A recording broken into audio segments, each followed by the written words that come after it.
பணம் பணம் பணம் பணம் பணம். நீங்க கேட்பீங்க, உங்களுக்கு என்ன பணம்னா கசப்பா? பணம் எனக்கு எதுக்கு தேவைப்படுகிறது?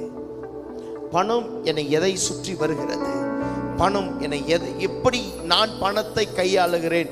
பணம் எப்படி என்னோடு கூட அண்டி வாழுகிறது? இதை நாம் புரிந்து கொள்ளணும்.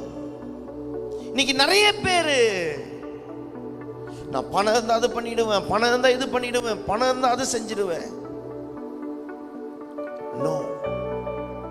பணத்தை காட்டிலும் கர்த்தர் ஒரு ஆசீர்வாதத்தை வைத்திருக்கிறார்.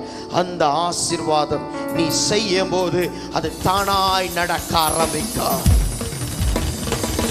உன் வாழ்க்கையில் நீ அதிசயங்களை காண்பதற்காக தான் ஆண்டவர் சொல்றார். அதிசயம் பார்க்கணுமா? இப்ப என்ன பண்ணும்? கேளு.